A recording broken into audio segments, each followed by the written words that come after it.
Olá, boa tarde. Hoje voltamos ao estudo do livro Nosso Lar no capítulo 44, titulado As Trevas. O Nosso Lar é um livro de André Luiz, psicografado por Francisco Cândido Xavier. Temos vindo ao longo destes meses continuando o estudo deste livro, no qual nos faltam 6 capítulos para chegar ao fim, mas chegamos a partes extremamente interessantes deste livro, na qual gostaria de partilhar convosco algumas das situações. Antes de iniciar a leitura e o estudo exatamente do capítulo 44 do livro O Nosso Lar, gostaria de iniciar com uma prece, pedindo aos nossos guias, aos nossos amigos espirituais, para que nos possam dar discernimento, para que esta leitura, assim como os comentários que irei fazer sobre este capítulo, sejam bem assimilados por vós e bem transmitidos por mim, para que percebamos que o que se passa na vida após o desencarne e a influência que tem a vida enquanto estamos encarnados para o nosso futuro. Que assim seja, e obrigado.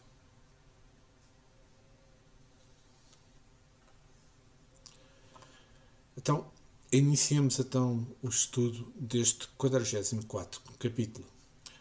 E diz o texto: enriquecendo as alegrias da reunião, Lisias deu-me a conhecer novos valores de sua cultura e sensibilidade. Dedeando com maestria as cordas da citara, fez-nos lembrar velhas canções e melodias na terra. Dia verdadeiramente maravilhoso. Sucediam-se júbilos, que são as alegrias espirituais, como se estivessem em pleno paraíso. Quando vi a sós com o bondoso enfermeiro do auxílio, procurei transmitir as minhas sublimes impressões. E nesta parte que eu acabei de ler, vejamos de que maneira é que nós podemos, de que maneira que a cultura que temos na Terra alcança a vida espiritual. Como é que isto poderá acontecer? Digamos que a cultura compreende o conjunto de conhecimentos, artes, crenças, leis, a moral, costumes e todos os hábitos e aptidões adquiridos pelo ser humano em família e na sociedade de que ele está incluído, de que ele faz parte. São valores que influenciam profundamente o que somos e a forma como nos comportamos. Muitas vezes, condicionando-nos ao automatismo de pensamentos e emoções que nos elevam ou que nos aprisionam. Mas a cultura de um povo não é estática. Ela carrega as tradições transmitidas de gerações e gerações e modifica-se através da renovação de ideias e hábitos das novas gerações. Sabemos que, como espíritos, trazemos ao berço nossa bagagem de experiência pretéritas e, dentro dela, as culturas que herdamos no cenário das nossas experiências anteriores. Levamos também para o além-túmulo. Não se é de admirar, portanto, a influência da cultura terrena nos cenários e costumes da vida espiritual, principalmente nos planos mais próximos à crosta terrestre. No âmbito pessoal, à medida que tomamos consciência de nós mesmos, conseguimos trabalhar todo esse património de informações. São informações íntimas, guardadas em nossos arquivos, dosando as interferências culturais em nosso ser, de acordo com o proveito que podem nos fornecer aos propósitos da vida superior. Isso ocorre igualmente na humanidade, em que, sem perder a história, a essência e os seus ancestrais, vai gradativamente revendo os seus costumes culturais e mudando todo esse conjunto de aspectos de acordo com as posturas cada vez mais evoluídas moralmente e intelectualmente. Daí a importância da cultura espírita para o mundo, para os seus princípios fisiológicos e científicos e religiosos.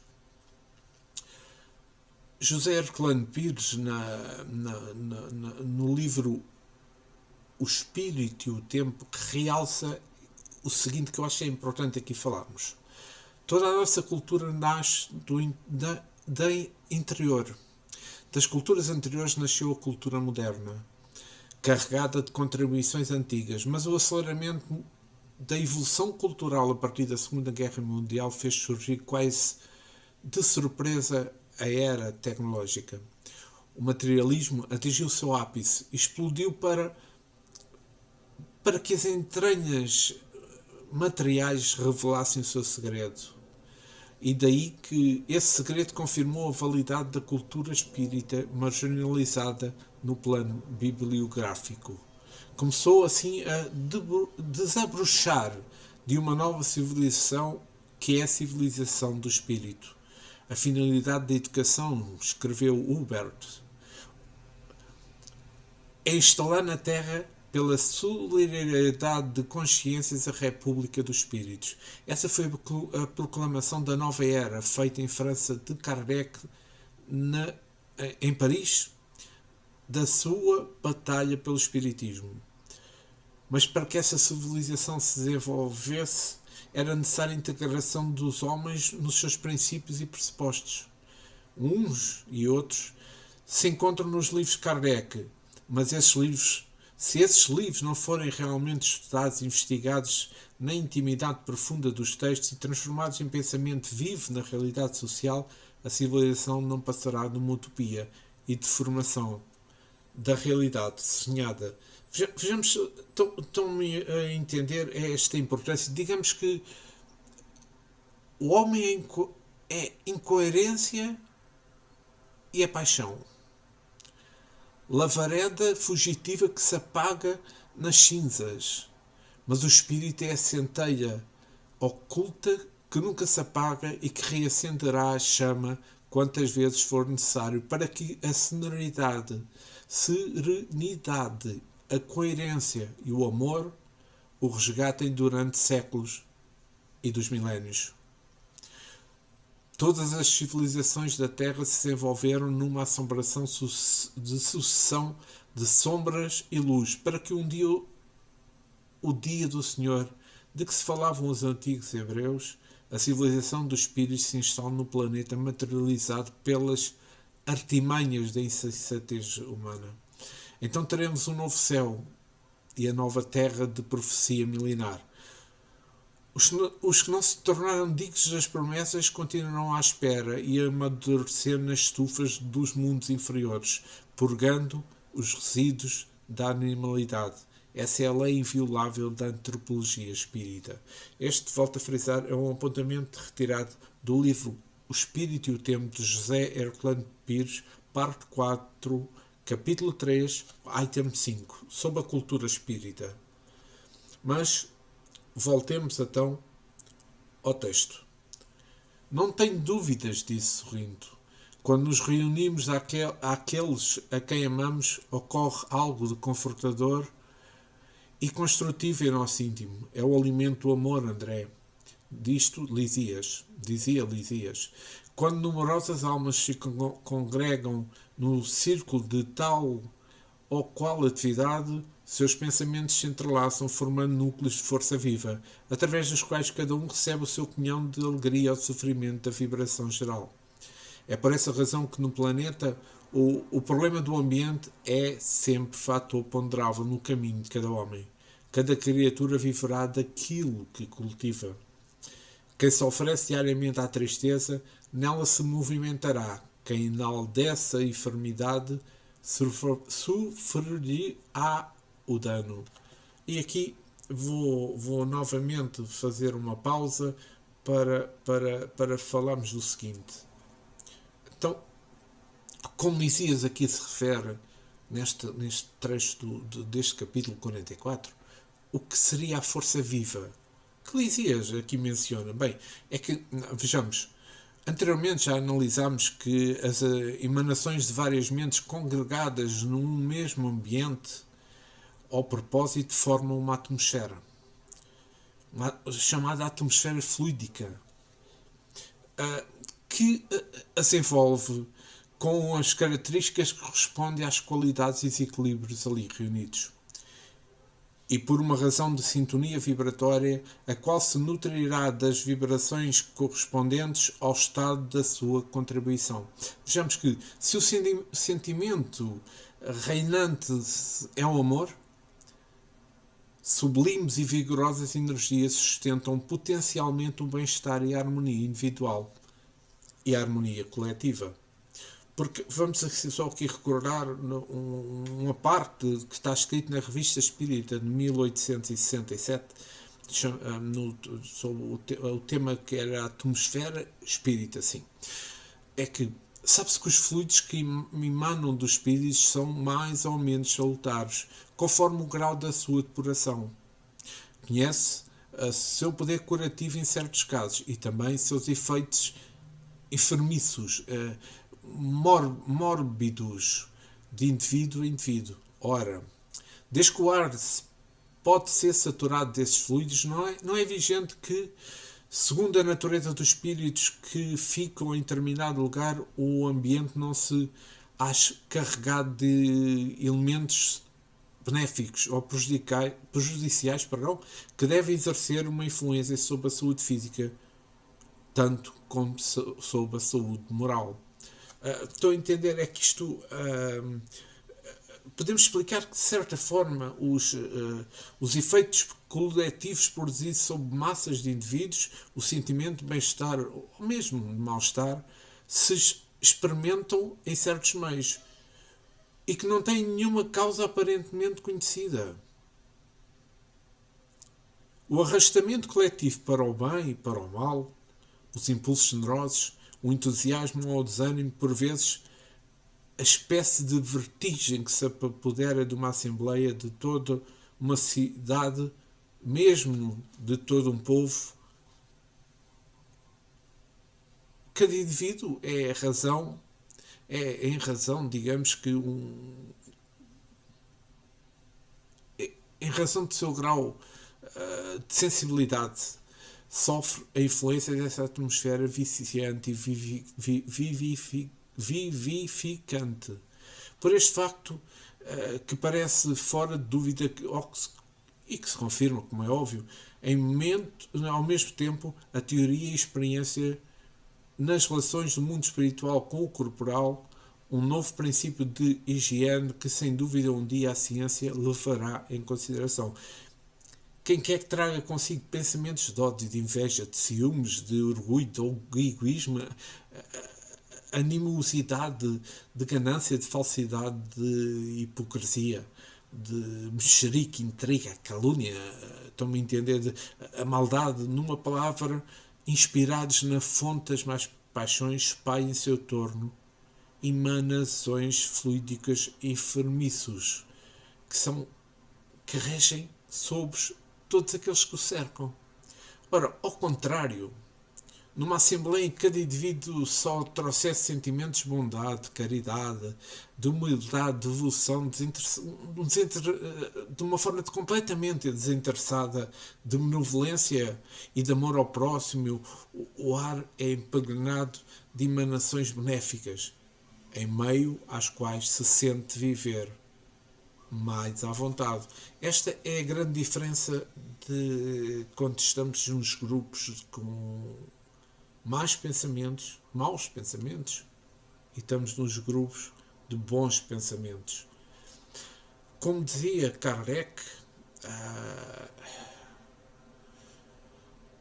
isto tanto é para os encarnados como para os desencarnados, mas eu ia dizer, como dizia Kardec, no Livro dos Espíritos, sob a influência dos espíritos, que o Espírito Superior respondeu que influenciam a nossa vida muito mais daquilo que nós pensamos. O pensamento é ação, é reação. Temos de ter cuidado com isso, porque o nosso pensamento é a imagem que nós damos para os outros. E se nós queremos dar uma imagem para os outros, uma imagem positiva, ela tem que vir do nosso coração, do nosso interior, da nossa alma, do nosso espírito. E aí conseguimos emanar fluidos positivos daqueles que todos aqueles que estão ao nosso lado se sentem bem connosco. Ao contrário é muito mau, como já mencionei. Mas vamos continuar com a leitura do texto. Observando a estranheza, concluiu Estelícias, não há nisto mistério, é a lei da vida, tanto nos esforços do bem como nos movimentos do mal. Das reuniões de fraternidade, de esperança, de amor e de alegria, sairemos com a fraternidade, a esperança, o amor e a alegria de todos. Mas de toda a assembleia de tendências inferiores em que predominam o egoísmo, a vaidade, o crime, sairemos envenenados com a vibração destrutiva desses sentimentos. Tem razão, exclamei comovido, ou seja, dizia André Luís. Vejo nisto igualmente os princípios que regem a vida nos lares humanos. Quando há compreensão recíproca, vivemos na antecâmara, ou seja, num ambiente interior da felicidade celeste. E se permanecemos em desentendimento e maldade, temos o inferno vivo. E aqui também esta parte de que menciona André Luís é extremamente importante, porque o que é que eu paro aqui a leitura porque eu acho que é importante parar pelo seguinte: o que é que poderá definir esse, digamos, esse inferno vivo, como menciona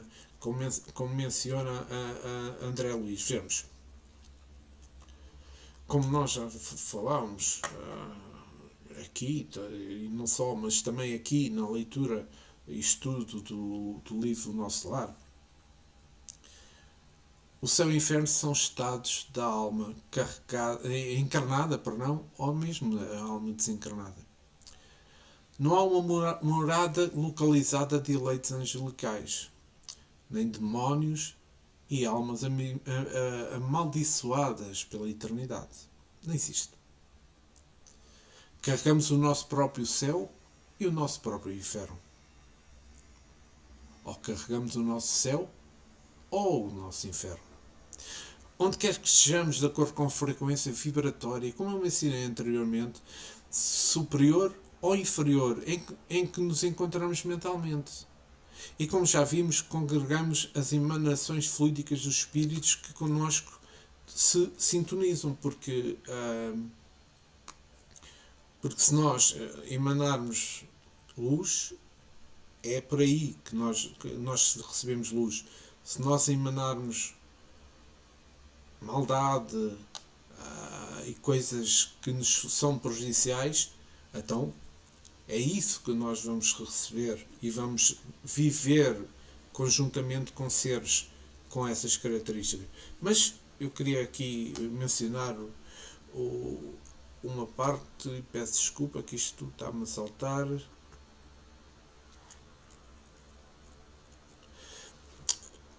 Um apontamento de Joyce Pereira na Rádio Boa Nova, no Brasil. Porque ela fala que a ideia material do céu e inferno vem mistificada para ser temida pelo homem e, quem sabe, incentivá-lo a seguir as religiões tradicionais. O que as religiões tradicionais vêm pregar? Que é fazer o bem para ser recompensado. Mas aqui eu realço só o seguinte: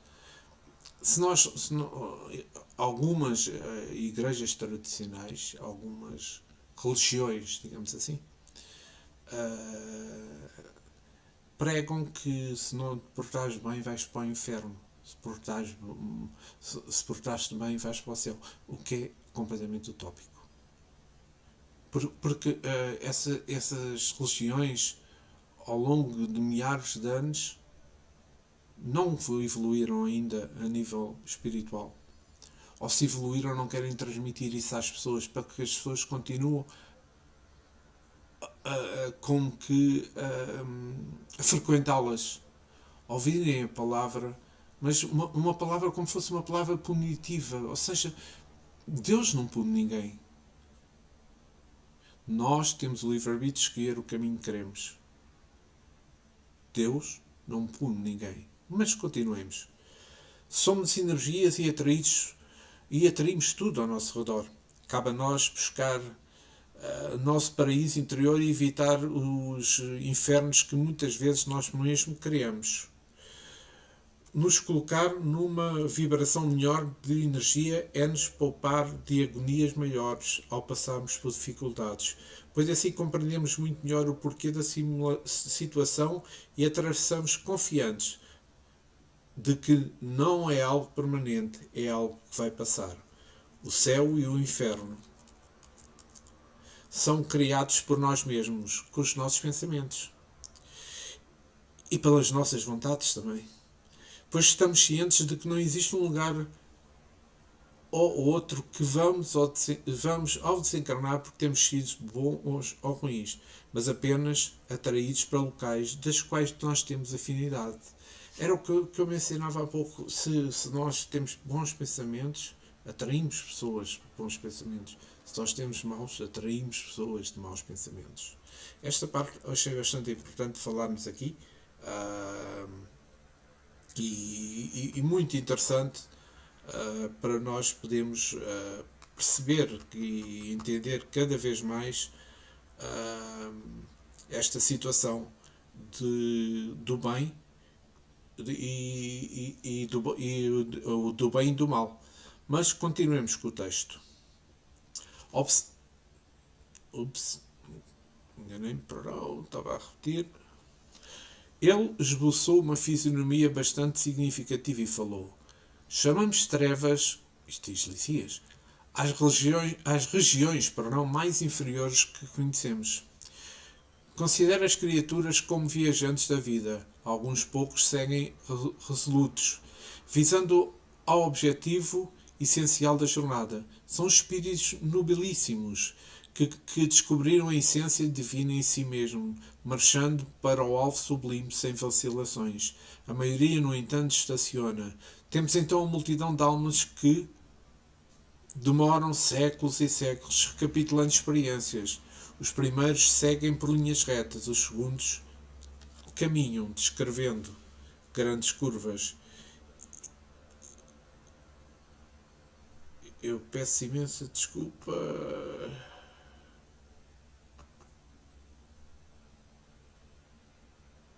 Vamos voltar aqui. Estou-me a saltar por aqui um problema no computador que já vou ultrapassar.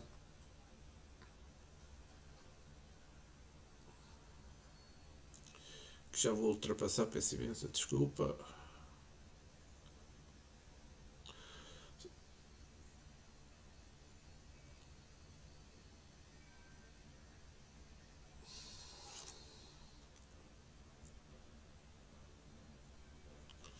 Ok, eu já estava mais adiantado e saltei aqui uma parte que é importante do texto. Peço imensa desculpa. Saltei aqui uma parte e vou voltar. Lisias teve a expressão de bom humor, confirmando a sorrir. Foi então que me lembrei de interpelá-lo sobre uma coisa de que algumas horas me torturava a mente. Referia-se ao governador, quando nos dirigiu a palavra aos círculos da terra, do umbral das trevas. Mas, francamente, não tinha eu até então qualquer notícia deste último plano. Não seria a religião trevosa o próprio umbral onde vivera? Por minha vez, em sombras densas, durante anos consecutivos, não via nas câmaras numerosos desequilibrados e doentes de toda a espécie, procedentes das religiões umbralinas? Recordando que Lisias me dera esclarecimento tão valioso na minha própria situação, no início da minha experiência no nosso lar, confiei dúvidas íntimas, expondo a perplexidade em que me encontrava. Esta parte, eu acho que vou aqui só pôr um apontamento sobre isto que falámos. Então, é que quando aqui menciona André Luís que a que regiões o governador se referiu em discurso aos servidores da regeneração. Isto já falámos no capítulo 42. Preparem-se, pois, legiões de trabalhadores que operem esclarecendo e consolando na terra, no umbral, nas trevas, emissões de amor fraternal. Esta parte eu vou só falar aqui muito rapidamente sobre uma parte do capítulo 1 do livro Libertação, de André Luiz, psicografado por Francisco Cândido Xavier, que eu acho importante referir, sobre zonas inferiores de umbral e trevas. É o que denominam de inferno. Se há uma corrente brilhante e maravilhosa de criaturas encarnadas que se dirigem para um monte da sublimação, tocando glorioso cântico de trabalho, imortalidade, beleza e esperança, exaltando outra corrente existe, escura, infelizes, nas mesmas condições, interessada em descer às cavidades das trevas, lançando perturbações, desânimo, desordem e sombra, consagrando a morte. Este espírito incompleto... Não, mas falando de nós somos espíritos incompletos.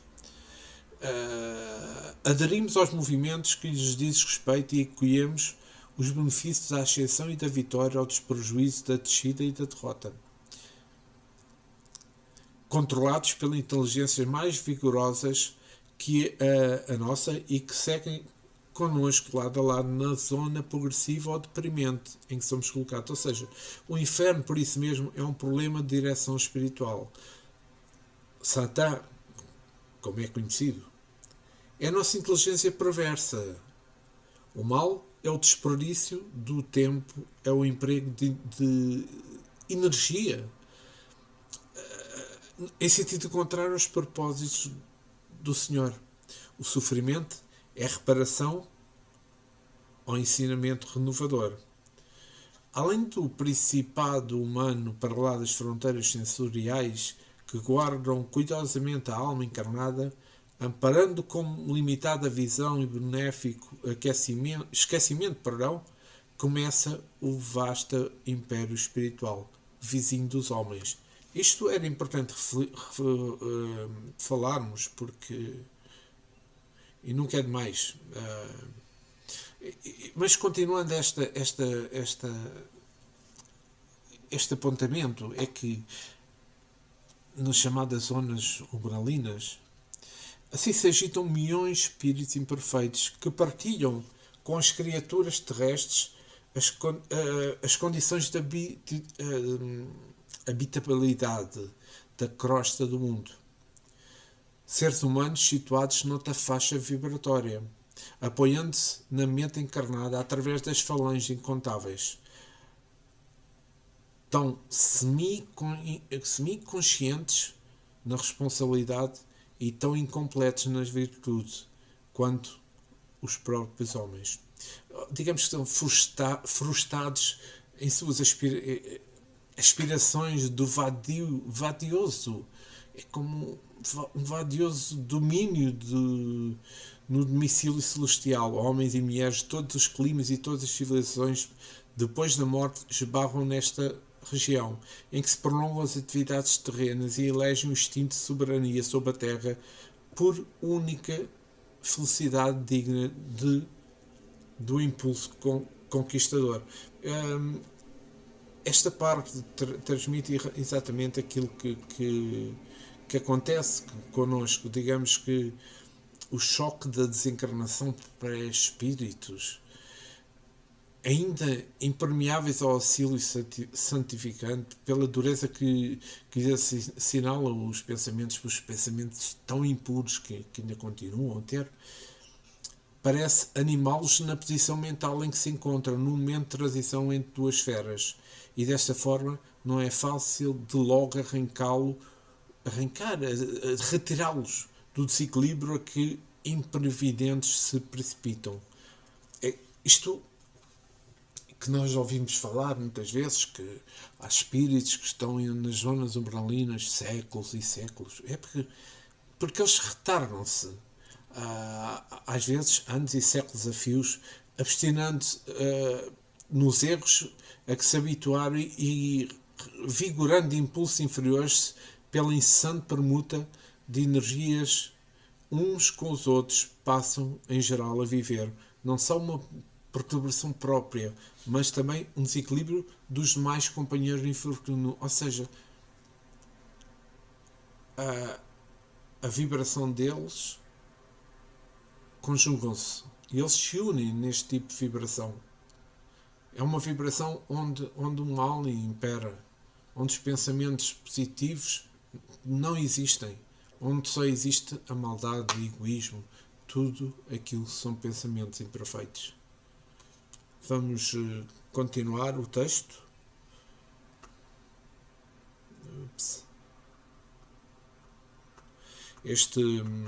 Esta parte que eu estou a falar daria para falarmos aqui bastante tempo, mas creio que temos que avançar. Mas aqui eu vou passar para a outra parte, que foi aquela que saltei, e vou voltar a ler, porque ele esboçou uma fisionomia bastante significativa e falou: chamamos de trevas às regiões mais inferiores que conhecemos. Estão a ver o que é que Lídias diz? Foi aquilo que eu repeti ali há bocado, porque saltei. Considera as escrituras como viajantes na vida. Alguns poucos seguem resolutos, visando ao objetivo essencial da jornada. São espíritos nobilíssimos, que descobriram a essência divina em si mesmo, marchando para o alvo sublime sem vacilações. A maioria, no entanto, estaciona. É aquilo que falei. Temos então uma multidão de almas que demoram séculos e séculos recapitulando experiências. Os primeiros seguem por linhas retas, os segundos caminham descrevendo grandes curvas. E aqui vou voltar a falar porque acho que é importante. O que significa estas linhas retas de uns grandes curvas, simbolicamente desenhadas, digamos, por Lísias em suas palavras. Digamos que o destino de todos os espíritos em suas jornadas evolutivas é a perfeição. Raramente teriam esses caminhos sem qualquer desvio, como que andando em linha reta, é o que Lísias queria dizer. Na maioria segue entre erros e acertos, tombos, vitórias morais, entre a persistência do mal e a conquista gradativa das virtudes. Tudo de acordo com o livre-arbítrio. Por nós podemos escolher. E são exatamente esses caminhos tortuosos que desenharão as curvas que Lísias menciona aqui neste trecho do capítulo 44. Desenharão as curvas do percurso de nossos passos, conforme o tempo e as vidas que levamos, triando escolhas contrárias à lei divina que nos afastam da divindade de nós, da perfeição, do objetivo essencial da jornada a que nos comprometemos no plano espiritual. Vejamos que aqui algo... Estou com um problema, que isto está muito rápido a passar. Peço imensa desculpa, mas vou já.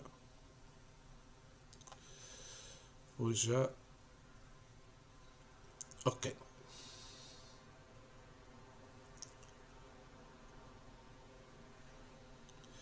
Então, eu gostaria de falar aqui uma parte que vem no Livro dos Espíritos, referente a esta parte que Lísias falou das curvas retas e outro tipo de curvas, ou seja, andar em linha reta e outro tipo de curvas. Vejamos que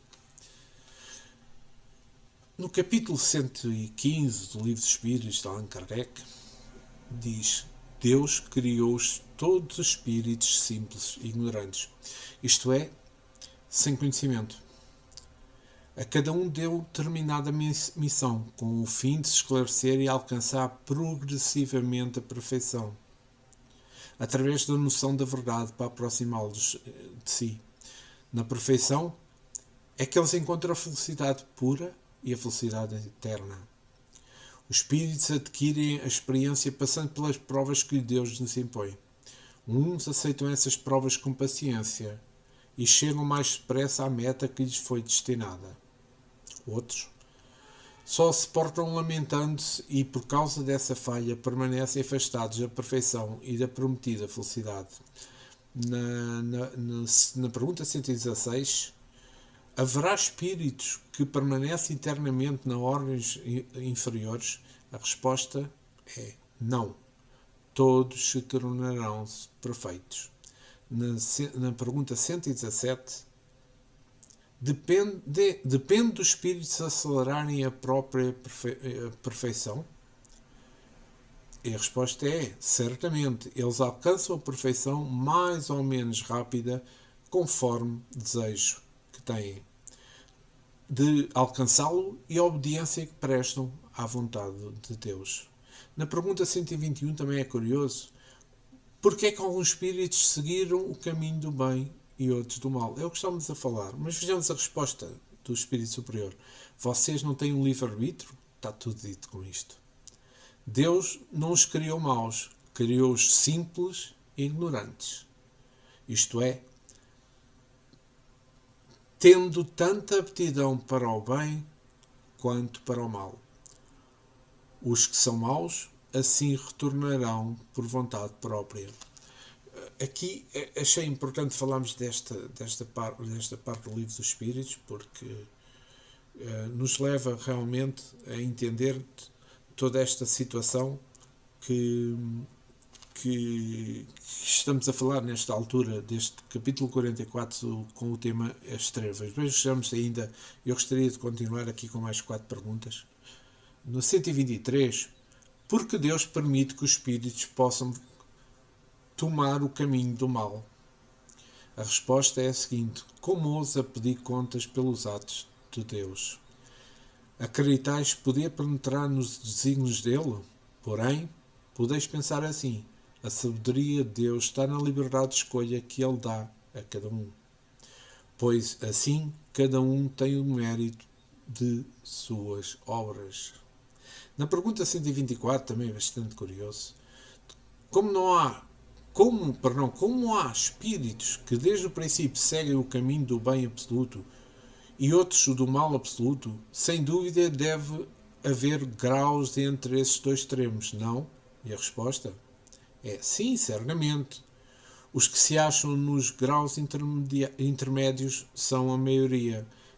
Vejamos que, como não somos espíritos perfeitos, a maioria está entre os imperfeitos e os mais perfeitos. Como veem, aqui o livre-arbítrio, por vezes, leva-nos a dúvidas, a indefinições, e não nos permite realmente alcançar mais rapidamente o bem. Na pergunta 125, os espíritos que seguiram pela senda do mal poderão chegar ao mesmo grau superior que os outros? E a resposta é sim, mas a eternidade lhes serão mais longas, demorarão muito mais tempo. E na pergunta 127, há um comentário de Kardec que é extremamente importante. Diz Allan Kardec: os espíritos que desde o princípio seguem o caminho do bem, nem por isso são espíritos perfeitos. Certo que não têm maus tendências, mas precisam adquirir a experiência e os conhecimentos indispensáveis para alcançar a tal perfeição. Isto acho que foi bastante importante falar desta parte. É sempre bom lembrar estas afirmações o que vem no Livro dos Espíritos, porque é a base para nós compreendermos realmente o Espiritismo e compreendemos também as obras seguintes, nomeadamente estas de André Luís, que nos são muito importantes. E vamos continuar. Lisias dizia: nesta movimentação, repetindo marchas e refazendo velhos esforços, ficam à mercê de inúmeras vicissitudes. Assim é que muitos costumam perder-se na plena floresta da vida, perturbados no labirinto que tracejam para os próprios pés, classificando-se em milhões de seres que perabulam no umbral. Outros preferindo caminhar às escuras pela preocupação egoísta que os absorve, que estão a cair em precipícios, estacionando no fundo do abismo por tempo determinado. Compreendeu? Dizia Lisias para André Luís. As elucidações não poderiam ser mais claras. Esta parte também, eu acho que aqui eu faria uma pergunta sobre este trecho. Qual é a diferença então entre os seres que perabulam no umbral e os que estacionam no fundo do abismo, nas trevas? E eu acho que se nós virmos com um pouco de atenção, a consciência, aquele que age conscientemente no mal, encontra-se em trevas na escuridão. De suas próprias emanações mentais, destruindo-se de si mesmo. Ou seja, são emanações que são completamente destruidoras. Os que se encontram nos trevas inferiores sabem muito bem o que estão fazendo. Não sofrem muito pelo contrário, sentem prazer em realizar o mal e que não querem mudar. Com a condição vibratória de suas mentes que lhes permite frequentar o superior, lutam por disseminar o mal que se perpetuaram num reinado que julgam possuir. Porém, a criação, ou seja, toda a criação é divina. A força superior é o amor. E neste reino de bondade infinita, todas as perfeitas leis que o regem conduzem a essa perfeição. Também estão nas trevas aqueles que já se culpam pelas más condutas e não se entregam à luz do esclarecimento libertador. Ainda não se expõem a mudar, a melhorar-se, a reformar-se. Em sua vergonha, em seu orgulho, fogem da luz e se refugiam no condicionamento psíquico das imposições de castigos morais a que são submetidos pelas mentes perversas dos pseudo-sábios, com cultos, com falsas ideias de justiça e verdades, endurecidos nos sentimentos, já que aquele que realiza o mal inadvertidamente, simplesmente pela sua ignorância, por ignorar, por não saber ou não entender, por não ser ainda capaz de perceber, a valorizar a luz do bem e dos princípios morais e suas escolhas, caminha de um lado para o outro da entrada, que o levaria a um novo patamar evolutivo de maior harmonia e bem-estar entre os umbrais, isto é, entre as batentes da porta psíquica. Sem entrar, sem refletir sobre as causas dos seus sofrimentos ou das suas torturas íntimas, sem ainda arrepender-se dos seus erros cometidos, porque não reconhecer, pelo menos, que os cometeu.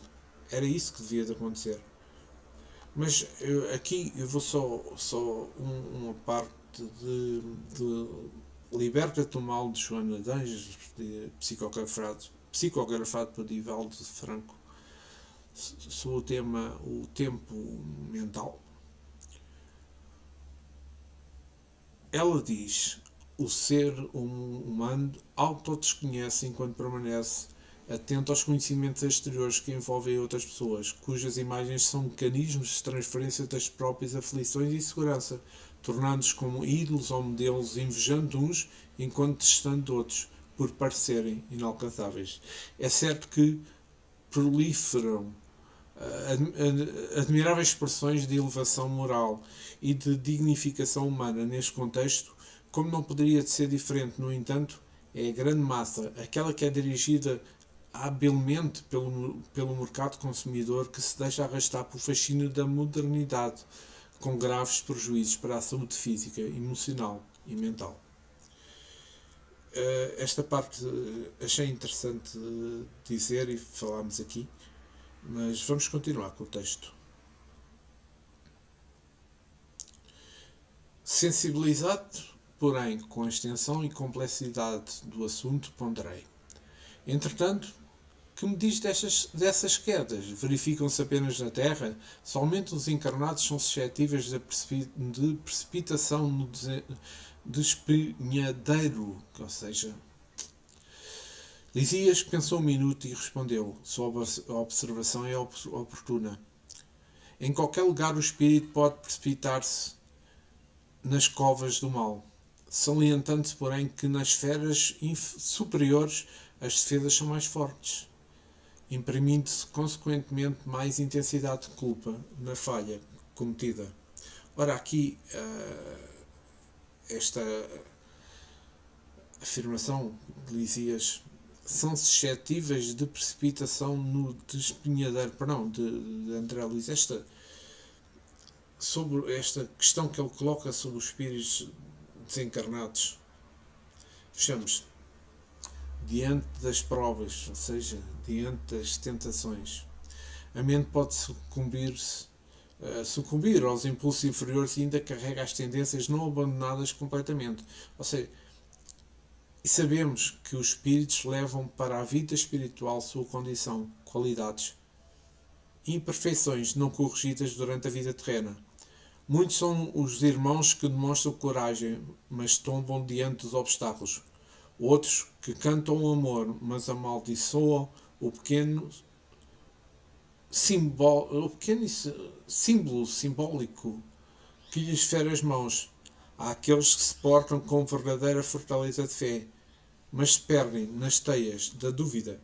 Esta é realmente uma parte que se torna bastante importante, porque nós, não sendo perfeitos, nós podemos cair nestas teias do mal. Mas Allan Kardec, na questão 918, o espírito prova a sua elevação quando todos os atos de sua vida são a prática da lei de Deus e quando compreende por antecipação a vida espiritual. Este apontamento de Kardec é extremamente importante, mas eu só queria aqui ler um trecho pequeno.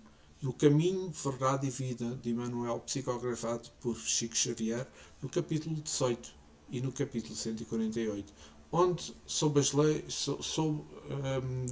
este tema, ele menciona: o trabalho de purificar não é tão simples quanto parece. Será muito fácil ao homem confessar a aceitação de verdades religiosas, operar a adesão verbal a ideológicas edificantes. Outra coisa, porém, é realizar a obra de elevação de si mesmo, valendo-se da autodisciplina, da compreensão fraternal e do espírito de sacrifício. As dificuldades terrestres efetivamente são enormes e os seus obstáculos reclamam grandes esforços das almas nobres em trânsito no planeta. Mas é imprescindível não perder cada discípulo o cuidado consigo próprio. É indispensável vigiar o campo interno, valorizar as disciplinas e aceitá-los bem como examinar as necessidades do nosso coração. E isto volta a falar de um tema que continuemos a necessitar muito todos nós, da reforma íntima. Mas só aqui um apontamento de Erasto, anjo da guarda do Médio, em Paris, 1863, no Evangelho, transcrito no Evangelho segundo o Espiritismo de Allan Kardec, no capítulo 20, item 4, sobre a missão dos espíritos. A pergunta é esta: se entre os chamados para o Espiritismo muitos se transviaram, quais os sinais dos quais reconhecemos os que se acham no bom caminho? E a resposta de Erasto é a seguinte: reconhecem-se os bons pelos princípios da verdadeira caridade que eles ensinarão e praticarão. Reconhecerão a eles pelo número de aflitos a que levem consolo. Serão conhecidos pelo amor ao próximo, pela abnegação, pelo seu desinteresse pessoal. Reconhecerão, finalmente, pelo trunfo dos seus princípios. Porque Deus quer o trunfo da sua lei. Os que seguem sua lei, esses são escolhidos, e ele lhes dará a vitória, mas ele destruirá aqueles que falseiam o espírito dessa lei e fazem dela degrau para contentar a sua vaidade e a sua ambição. Muito forte esta parte. Mas Porque é que também na parte do trecho estamos a ler do nosso lar, onde está mencionado por Lisias, porque nas esferas superiores as defesas são mais fortes, imprimindo-se mais intensidade de culpa na falta cometida. É que esta parte que Lisias menciona, eu acho que as mentes mais evoluídas vibram respectivamente em frequência mais elevada, como é óbvio. O padrão vibratório destes espíritos corresponde à sua defesa natural, protegendo as emanações e investidas inferiores. Então, protegem-se. Quanto mais conscientes, maior a responsabilidade em relação a eles próprios. Qualquer deslize, qualquer desvio, a consciência dispara seu alarme com maior eficiência, cobrando a imediata reparação, na certeza de que agirão sem aplicações dos conhecimentos e capacidades que já possuem. E sobre isto, no livro dos Espíritos, na introdução, no item 6, Kardec menciona algo que é bastante importante. Vejamos, a moral do Espírito Superior se resume como a de Cristo. Nesta máxima evangélica, fazer aos outros aquilo que queremos que os outros nos façam. Isto é, fazer o bem e nunca o mal. Nesse princípio, o homem encontra uma regra universal de proceder, mesmo para as suas menores ações.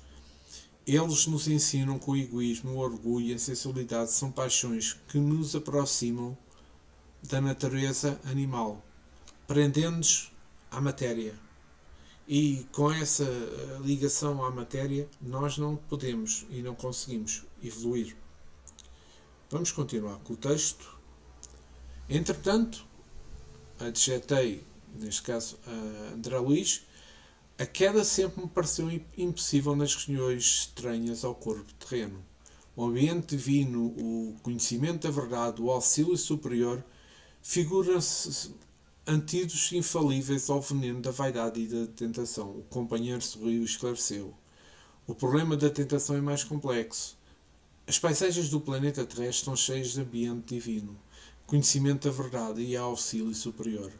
Não são poucos os que se compartem ali de batalhas destruidoras entre as árvores acolhedoras e os campos primaveris. Muitos cometem homicídios ao luar, insensíveis à profunda sugestão das estrelas. Outros exploram os mais fracos, ouvindo elevadas revelações da verdade superior. Não faltam na Terra paisagens e expressões essencialmente divinas. Que bonita é esta afirmação de Lisias. Mas eu faço a seguinte pergunta: quais seriam essas tentações da vida física e da vida espiritual que Lisias menciona? É que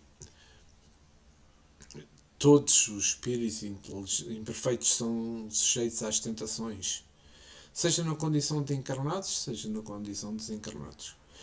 Pois, apesar de expressarem como seduções exteriores, na verdade, eles residem dentro da gente, nós, em nossas tendências, em nossas vontades contidas, nos desejos em realizar experiências que nos proporcionam prazer e satisfação, mas que não são propriamente, são apropriadas às circunstâncias e objetivos iluminativos da elevação.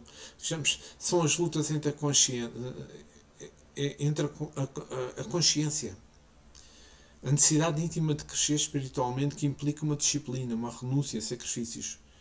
É essa luta entre a consciência e as influências externas, materiais e espirituais, que nos alcançam atraídas magneticamente, digamos, por nossas vulnerabilidades, ou seja, geradas pelas nossas imperfeições, hábitos psíquicos que nos acompanham dentro dos tempos mais remotos, próprios da condição humana, vinculada à materialidade, seja na Terra ou em zonas inferiores da vida espiritual. Aqui só queria mencionar sobre as tentações, a atração magnética no caminho, verdade e vida de Emmanuel, no capítulo 129, a origem das tentações. mas cada um é tentado quando atraído, explorado pela seu próprio desejo, disse Tiago. Examinemos particularmente ambos os substantivos tentação e concupiscência. O primeiro exterioriza o segundo, que constitui o fundo viciado e perverso da natureza humana primitiva. Ser tentado é ouvir a malícia própria, é obrigar sugestões inferiores de si mesmo, porque ainda que o mal venha do exterior, somente se concretiza e persevera se com ele tivemos afinamento, tivemos na mesma onda, na intimidade do coração. Finalmente destacamos o verbo atrair. Verifiquemos a extensão de nossa inferioridade pela natureza das coisas e situações que nos atraem. A observação de Tiago é roteiro certo para analisarmos a origem das tentações. Vejamos que recorda-se de que cada dia tem situações magnéticas específicas. Considera a essência de tudo o que te atrai no curso das horas e eliminarás os males próprios, atendendo ao bem que Jesus deseja. Bem-aventurado o homem que sofre tentações, disse Tiago. E isto também nos poderia levar a uma grande conversa, mas não nos vamos perder, vamos continuar com o texto.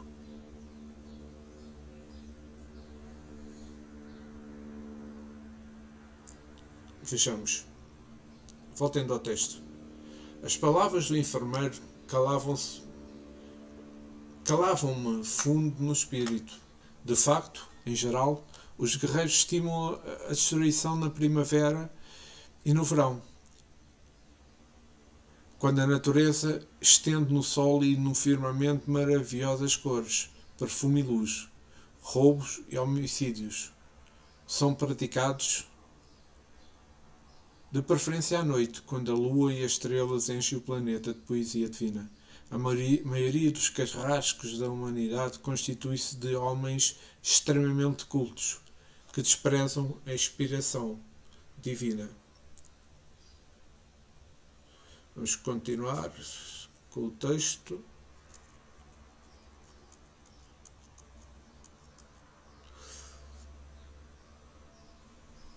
Renovando minha concepção referente à queda espiritual, acrescentei: contudo, Lisias poderá dar-me uma ideia da localização desta zona das trevas, se o umbral está ligado à mente humana, onde ficará semelhante lugar de sofrimento e pavor? Pergunta André Luís. Há esferas na vida em toda a parte, disse ele. Solicito. O vácuo sempre há de ser mera imagem literária. Em tudo há energia vivente e cada espécie de seres funciona em determinada zona da vida. O que é que realmente quererá dizer esta parte de... Primeiro, voltar a falar onde se localiza o umbral, como André Luís faz a pergunta. Para termos uma ideia dessa localização, é necessário que não nos limitemos à compreensão física do espaço e do tempo, pois o mundo espiritual é constituído por diversas dimensões vibratórias, em graus progressivos de pureza, diversos planos de existência, camadas distintas de coexistência, sem limites definidos e lineares, onde a matéria se apresenta em diferentes padrões vibratórios. O umbral começa na crosta terrestre. É uma zona obscura de quantos no mundo não se resolveram a atravessar as portas dos deveres sagrados, a fim de cumpri-las, demorando-se no vale da indecisão e dos pântanos dos erros numerosos. Isto é um pequeno apontamento que eu tirei do capítulo 12. Assim, o umbral é formado e sustentado pelas mentes de encarnados e encarnados, que vibram em estado de desarmonia e de maldade. Como dizia também no capítulo 12, vou referir, essa esfera se mistura quase com a esfera dos homens. É nessa zona que se estendem os fios invisíveis que ligam as mentes humanas entre si. O plano está repleto de desencarnados e de formas de pensamento dos encarnados, porque, em verdade, todo o espírito, esteja onde estiver, é um núcleo irradiante de forças que criam, transformam ou destroem, exteriorizadas em vibrações que a ciência terrestre presentemente não pode compreender. Isto falámos no capítulo 3. Podemos então imaginar diversas telas mentais e fluidos de padrões inferiores lançados na psicosfera, que é a atmosfera fluídica da Terra, atraídos e concentrados nessas zonas espirituais, reunindo o medo das tormentas, as perseguições, culpas, maldades, criando e imprimindo todas as características dessas emanações. E vamos saltar e vamos para o texto. Depois de um pequeno intervalo em que me pareceu meditar profundamente, continuou. Naturalmente, como acontece a nós próprios, você situou nas regiões de existência, além da morte do corpo, apenas os círculos a que se iniciaram da superfície do globo para cima, esquecido do nível para baixo. A vida, contudo, palpita na profundeza dos mares e no âmago da terra. Entretanto, além disso, há princípios de gravitação para o espírito, que se dá com os corpos materiais. Vamos aqui só ver. Então, Deus permite a existência de trevas para utilizá-las como castigo aos que não agem conforme suas leis? Isto é uma pergunta que eu ponho, mas não, eu já disse a resposta há pouco, mas é sempre importante repetir isto. Deus é amor, Deus é bondade, Deus é justiça, Deus é misericórdia. A inteligência suprema a que tudo criou para progredir e alcançar a perfeição. Portanto, o universo é regido por leis que conduzem à felicidade, não ao sofrimento. Em seus princípios não há qualquer dispositivo de maldade que se possa usar como corretivo impedioso contra as criaturas. As trevas serão sempre a ausência de luz, da luz íntima, da luz da consciência, onde está gravada a lei de Deus. São os esforços da criatura contra a própria essência que lhe imputam os tormentos e expiações. E trevas reunidas geram lamentos e dores associadas, que uma faísca de amor poderia dissipar. Agir em desacordo com a lei divina é como remar contra o fluxo do rio. E quando a alma permite fluir em sua trajetória nesse rio agitado, mas generoso, percorre grandes extensões de experiências, dificuldades, provas e desafios. Mas, ao alcançar, a sua luz própria se intensifica, sem sombras que lhe possam conter. Esta parte é muito importante. É que, se nada é inútil, eu pergunto que é para podermos aprofundar mais um pouco. Qual é a serventia das trevas? Isto também é importante salientar. É que as trevas não são criações divinas. São estados de desarmonia das criaturas que não permitem a inspiração da natureza e a condição natural das leis divinas. Para entendermos a utilidade das religiões trevosas, que reúnem essas mentes de equilíbrio, recordamos aqui as explicações do ministro Benevenuto, no capítulo 43, que falámos sobre a triste condição dos militares agressores que durante a guerra na Polónia desencarnavam, dominados na maioria por forças tenebrosas, fugiam dos espíritos missionários, chamando-os a todos fantasmas da cruz. Que remédio se reservará aos loucos furiosos senão hospício? Não havia outro recurso para tais criaturas, senão deixá-las nos precipícios das trevas, onde serão naturalmente compelidas a reajustarem-se, dando ensejo a pensamentos dignos. Vejam que a importância de nós podermos fazer uma reforma íntima que nos permita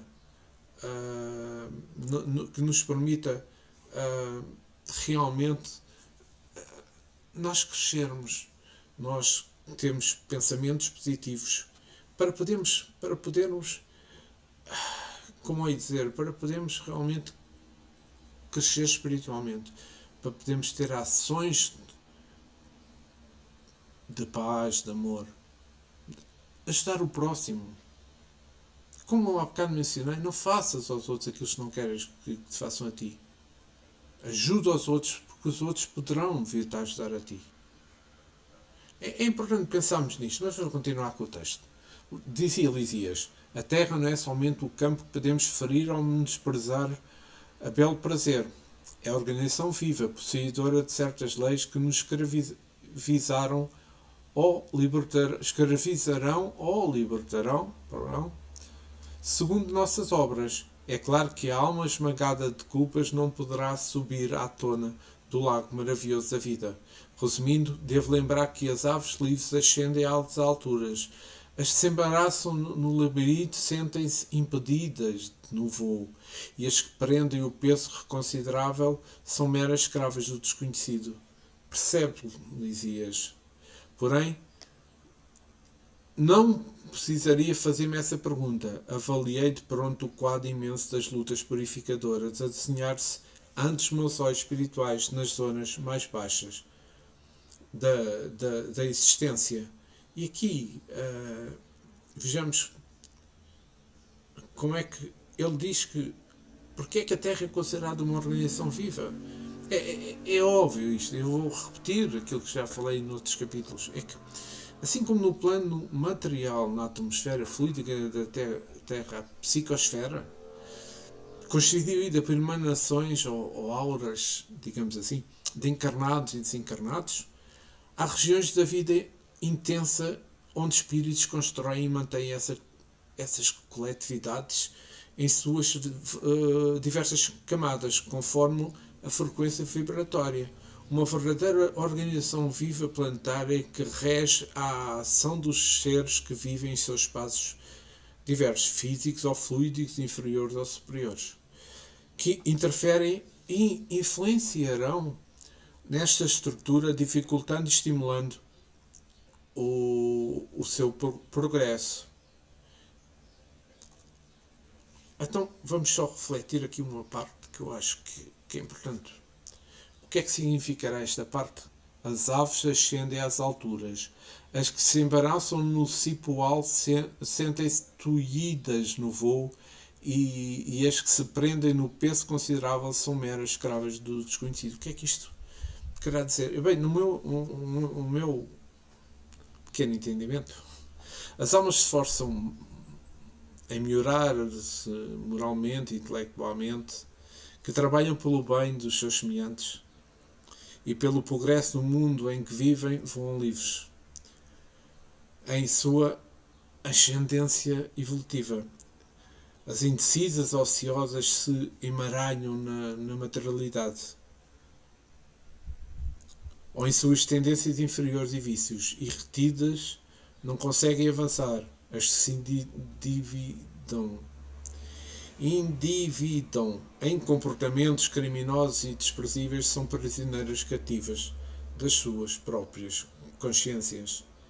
Estão a ver esta diferença? Eu achei extremamente giro falarmos sobre isto. Vejamos, continuando com o texto, como alguém que precisa ponderar bastante para exprimir se o companheiro pensou e concluir. Tal acontece a nós, que trazemos em nosso íntimo o superior e o inferior. Também o planeta traz em suas expressões altas e baixas, com o que corrige o culpado e dá passagem ao triunfador para a vida eterna. Você sabe, como médico humano, que há elementos no cérebro do homem que se presidem o senso diretivo. Hoje, porém, reconhece que esses elementos não são propriamente físicos e sim espirituais na essência. Quem estime viver exclusivamente nas sombras esconderá o sentido de vida divino de direção. Não será demais, portanto, que se precipite nas trevas, porque o abismo atrai o abismo e cada passo de nós chegará ao local onde para onde se esteja dirigindo os nossos passos. É importante esta parte. O que é que seria o superior e o inferior que trazemos no nosso íntimo? Isto é, vejamos, na pequenez que estamos ainda, na, na evolução, no estado ainda pequeno que estamos, o eu inferior são de nossas imperfeições e tendências infelizes rumo à divindade que somos, Deus de nós. O eu superior é viver na condição dos espíritos imortais que somos. O grande desafio é nos silenciarmos intimamente e nos aprofundarmos no inferior. Perdão, aprofundarmos, eu agora mencionei mal, aprofundarmos no eu interior, perdão. É nos silenciarmos para o nosso autocontrole. E a partir daí trabalhamos na nossa forma íntima e na nossa vida exterior de convivência social mais equilibrada. Quando nos tornamos conscientes das nossas mudanças que necessitamos realizar em nós, a mente perturbada em sombras se conecta com as regiões fluídicas densas do umbral e com as más influências espirituais. Se nos identificamos com o nosso eu inferior, ou nos entregamos à culpa e não nos conectamos com o nosso eu superior, para nos transformarmos, mergulharmos em abismos tenebrosos. No entanto, se com a nossa vontade atuarmos corajosamente em nós mesmos, assumimos nossas imperfeições e desarmonias e nos aprofundarmos para nos melhorarmos, somos envolvidos e auxiliados por energias superiores. Então, por qual é a razão? Porque quem estime viver exclusivamente nas sombras embutará o sentido vindo da direção, como aqui está mencionado. Vejamos, temos em nós um passado, presente e futuro, respectivamente. Inconsciente, que são as sombras. Consciente, o eco. Superconsciente, o seu desenvolvimento no sentido do seu self, ou seja, encontrar-se a si mesmo de Deus em nós. Isto, como podemos melhorar o que somos sem revelar-nos a nós mesmos quem somos, como podemos eliminar o que desconhecemos que existe. Portanto, não é possível banhar-se de luz o nosso lado de sombra que permanece na escuridão. Enquanto lá estiver, será o nosso vínculo com mais escuridão. Só conseguiremos a iluminação do futuro que há em nós quando trouxemos ao presente o passado que somos. Isto é extremamente interessante e com isto só gostaria de mencionar que este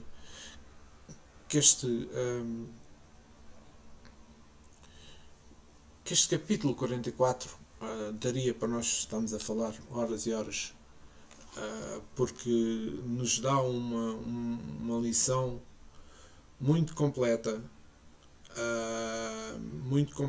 daquilo que realmente existe dentro de nós, a necessidade urgente que nós todos temos da forma íntima, a necessidade urgente de encontrar Deus dentro de nós, e podemos transmitir isso nos nossos pensamentos, nas nossas palavras, nos nossos atos do dia a dia. A importância da forma íntima. E eu já falei sobre a forma íntima. E quem quiser ler poderá ouvir, no meu podcast tenho mencionado isso, a importância que temos para podermos realmente evoluirmos. E com isto gostaria de fazer por último uma pequena prece de agradecimento aos nossos guias, aos nossos amigos espirituais, ao nosso irmão maior que é Jesus. Muito obrigado por este momento, por poderes dar-nos o discernimento, para podermos entender um pouco mais sobre a essência da vida, sobre a necessidade de caminharmos com Deus, sob a necessidade de corrigirmos os nossos atos, nossas ações, dia a dia. E com ela ajudamos o nosso próximo. Só assim poderemos evoluirmos. Podemos subir patamares na escala evolutiva e podemos chegar àquilo e ao objetivo que Deus nos criou, sermos perfeitos. Obrigado e que estejamos sempre em paz. Obrigado a todos que tiveram a paciência de me ouvir. Espero que tenha contribuído de certa forma, ou pelo menos minimamente, para o conhecimento deste 44º capítulo do livro O Nosso Lar, psicografado, o livro de André Luís, psicografado por Francisco Cândido Xavier. Dentro de uns dias voltarei para continuar com o capítulo 45. Espero que tenham gostado e que tenha servido para ajudar-vos a encontrar-vos a vós mesmos, como a mim mesmo. Obrigado. Até breve.